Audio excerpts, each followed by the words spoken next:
Ladies and gentlemen, welcome back to Movie Club.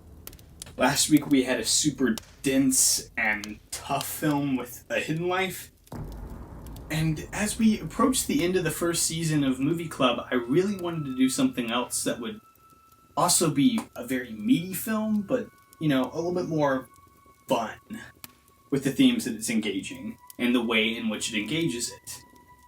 And I think there's really no better film that comes to mind than the fantastic 1982 picture from director Ridley Scott, Blade Runner. With its new neo-noir style and its fantastic cast, as well as the gorgeous score from Vangelis, Blade Runner is a cult classic in every sense of the word. And we'll get to that. But this is also another major starring vehicle for Harrison Ford in the 1980s. I mean, this guy was consistently working in the 80s. Just 2 years prior to this film, he was, reprising his role as Han Solo in The Empire Strikes Back. And 2 years after this, he'd reprise his role once more in the original series, or at least the original trilogy of Star Wars, with Return of the Jedi. Also, all throughout the 80s, he was also working on the fantastic Steven Spielberg-helmed series, Indiana Jones. So suffice it to say, Ford was incredibly busy this entire decade. And it's very interesting that this kind of, actor became as big as he did, especially during the 80s, because this is a guy who, yes, acted a little bit earlier in his life, especially with smaller community theater projects, but for a while worked as just a carpenter. Yes, that's right. He was a carpenter in Hollywood. Would build sets and all kinds of stuff, and would build, fountains for famous directors in their homes. He just happened to get picked up, or his work happened to get seen at the right time in the right place. And decades on now, he is still one of the most iconic actors to ever grace the screen, at least in American cinema. And we've already covered several works of his right here on Movie Club, including The Fugitive, which is a fantastic movie. Future Patrick here, having to do the work that past Patrick was apparently incapable of doing. Remembering basic facts for longer than 30 seconds. I think this film in particular needs a bit of a topic warning, because there are some scenes in this film that I think are deeply upsetting and extremely uncomfortable, and have aged extremely poorly in comparison to the rest of the film. If you've seen the movie before, I think you know what scene I'm specifically referencing, but if you haven't, I'm gonna say if typically you were triggered by things like depictions of sexual assault and rape in film, this movie might not be the one for you. You might want to skip this week. While I still think this movie is a fantastic piece of art, it's a difficult thing to swallow. It's a difficult film for a lot of reasons, but specifically because of that scene. And over time, I think that scene has become something much more involved in, critiques of it. But a lot of critics have shied away from ever discussing the scene at all, which I think is a failure, and something that I didn't want to replicate with this video. Like I said, topic warning, if you don't typically do well with depictions in film of sexual assault and rape, you want to skip Blade Runner. But if you've seen the movie and you want me to discuss that scene in this video, I'm not going to do that. Here's the reason, though. I think these videos are mostly designed to introduce the film to someone, and it's an introduction. So I don't want to spoil parts of the film that maybe if you haven't seen the film before, you wouldn't know to expect. I think that would be doing you a disservice. What I am doing is premiering a new video series alongside this, which is post-credits, where I'll be having a discussion with our first instance of a movie club correspondent. So if you want to check that out, our discussion of that particular scene from Blade Runner will be playing right after this video. So check that out. It's a fun little thing that we did. It's very in-depth on that particular scene, and it's further ramifications both on the 80s and in particular the rest of this film, whether or not you can enjoy it. And if you're wondering, did I just get another white guy to back up my opinions on this scene and how uncomfortable it makes me? No, I was a little bit more clever than that. So you want to check out my conversation with Movie Club correspondent Natasha Anderson after this video in our new series, Post Credits, where we talk about toxic masculinity and how, in particular, it affects one scene in this film. And, to a larger extent, the entire film with it. Back to what past Patrick was saying about all the things that are, lovable about this film. Because that's actually his job. Take it away, past me. That's a full decade after this. So let's get back to the topic at hand, and that is tonight's film, Blade Runner. As I already said, this is a new neo-noir film that owes, all of its references to genres that span the entire history of film. In fact, noir is one of my favorite genres, and is also the genre of one of the most classic movies of all time, Casablanca. But films like Breathless that came out in the 60s were all a part of this noir genre, which is about crime. And what Blade Runner did is take, our idea of a noir film and push it into the future. At least the future as was in 1982. We're now 2 years past the 2019 that would have existed in Blade Runner. And luckily we're not quite in the dystopia that Blade Runner had out for us at this point in our lives, but, it could be around the corner. The world could end at some point. And this world, as terrifying and dark and gritty as it is, well, it still has so much, wonder involved. And I think that's due to the incredible world building that's all throughout this movie, and is part of why this movie became so iconic. There's quite a few other notable actors that are playing additional roles here, including Rutger Hauer being the main antagonist of the film, Batty. Rutger Hauer's work here, especially after his death, is, I think, some of the best of his entire career. And it's a storied career, mind you. But his particular monologue, Tears and Rain, is pure cinematic magic. And if you haven't seen this movie before, when we get to this sequence, know that you are watching film history. Because this scene, this moment, this monologue is one of the best things that's ever been put on the silver screen. And Hauer brought this to life incredibly magically. I've seen things you people wouldn't believe. Attack ships on fire off the shoulder of Orion. I watched sea beams glitter in the dark near the 10-house gate. Edward James Olmos here plays Gaff, and if you're like me, you probably grew up watching Olmos on the television, specifically in the reboot of Battlestar Galactica. As a young nerd watching this kind of show, Olmos and his face and the way that he acts was burned into my brain. And it's nice to see that he's had a pretty long career, and he fits so perfectly into this world. His style, the way he looks, he seems right at home. His face is one that immediately shows wear and tear, and it belongs in a world as gritty as that of Blade Runner, especially the 2019 LA in this film. Emmett Walsh also makes an appearance here, and let me tell you, even if you think you don't know Emmett Walsh, you know Emmett Walsh. Because he's been in all kinds of films, including Pictures by the Coen brothers, starring alongside Steve Martin, and many, many more. For kids of a certain age, he was also in the, at least the first Night at the Museum, and most recently was in another movie club screening with Knives Out as the guy in charge of security at the estate. Walsh is a fantastic character actor, and once again does excellent work here, even if it is in a more bite-sized role. If I were to go through and name all the people that we've seen before on Movie Club, I'd waste the rest of this entire episode, and I'm just not going to do that. But if you want to take some time, dig into the cast of this movie, because they all have a storied career behind them. And some of them have appeared in some pretty fantastic films, including Joe Turkel, who probably most famously was Lloyd the bartender in Stanley Kubrick's The Shining. Or James Hong, who was in the Kung Fu Panda movies and Big Trouble in Little China.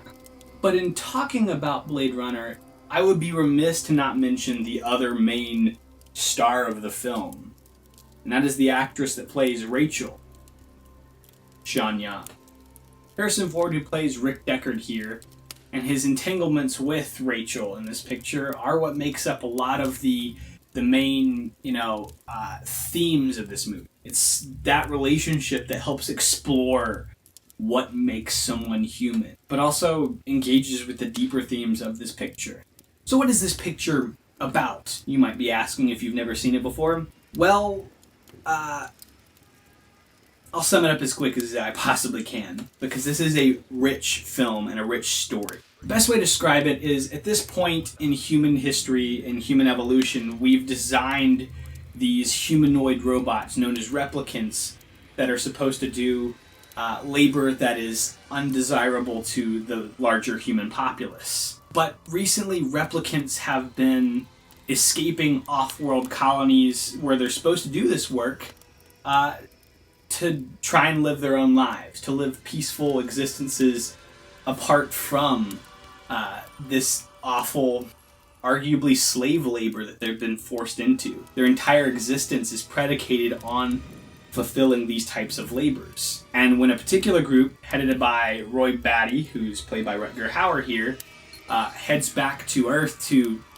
find their creator and presumably do some awful things to him, Rick Deckard is put in charge to, sort out the situation and take down these replicants. With fantastic special effects from the likes of Douglas Trumbull, who did my personal favorite Spielberg film, Close Encounters of the Third Kind, you're in for a treat. And let me tell you, this film is gorgeous to look at and beautiful to listen to.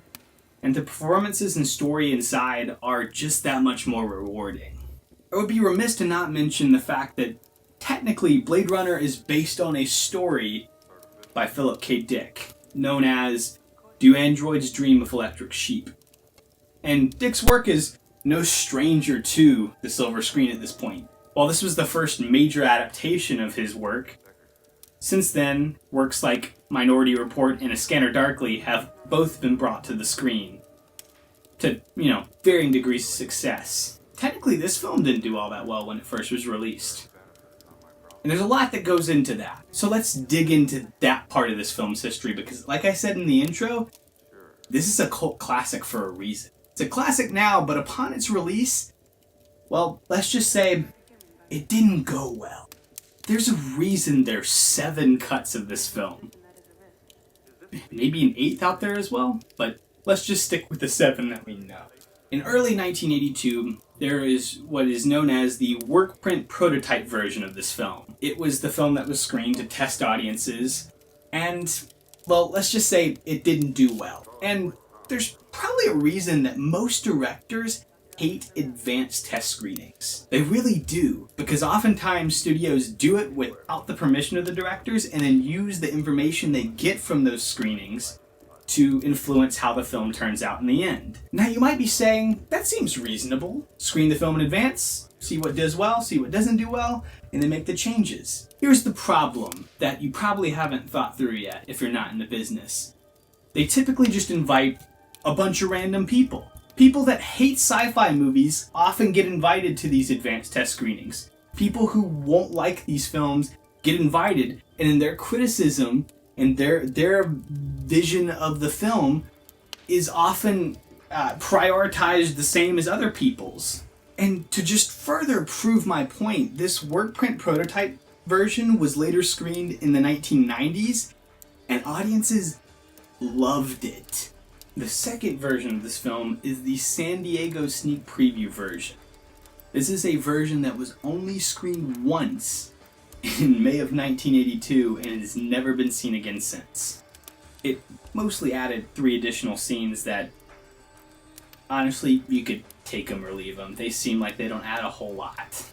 But up next we have the most controversial version of all of them, honestly. And that is the US theatrical cut. This is the version that studios meddled in with so much that involved a ton of cuts that came after this. and is probably the main reason that this film didn't do well upon its initial opening here in the States. Critics were pretty divided, even though they did like the themes and the style that this film was going for. They thought that it was a weak overall film, and that's probably due to the studio's meddling here. Tacking on a garbage and, frankly, obscene happy ending that does not jive with the rest of the film at all. And throw on top of that a bunch of needless hand-holding narration that they forced Harrison Ford to record. And to his credit, he apparently tried his best, but the script for this, since it was done without Scott's work involvement or any of the previous screenwriters, it was just the studio writing this, it was pretty trash.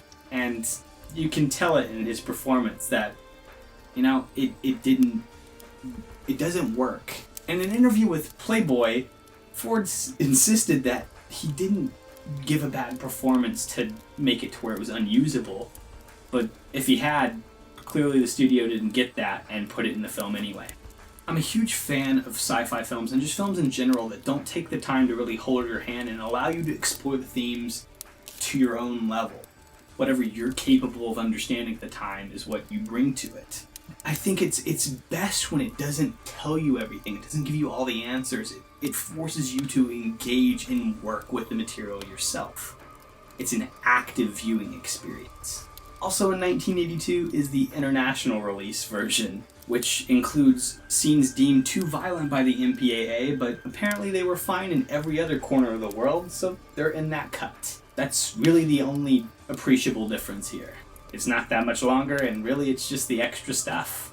4 years later, we have the US broadcast version, where CBS got the rights to screen the film, and then had to cut it to get rid of any of the nudity, cut down on the language to where the FCC would allow it through, and cut down on the violence. I think we already know my opinion on this version of the film, but it doesn't even deserve the dignity of me really talking about it any more than I already have.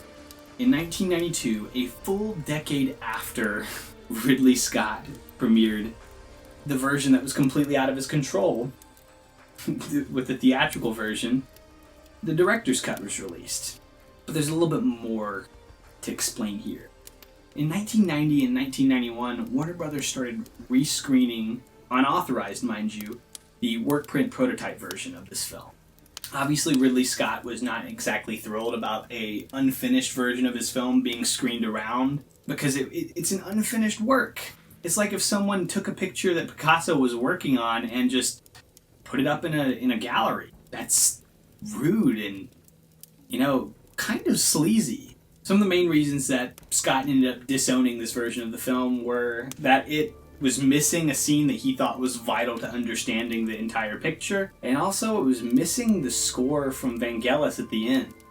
In fact, it had subbed in a temp track, which is a term for when an editor throws in a track that is similar to what will eventually be put there, so that way they kind of have a guide to edit the scene to a particular rhythm or a particular style of music. That way it matches when eventually they do put the final musical cue there. Luckily, when Scott started using any avenue he could to disown this publicly, Warner Brothers at least mostly listened. They pulled the screening of this work print prototype version from pretty much every theater, save for just a couple, up until 1991.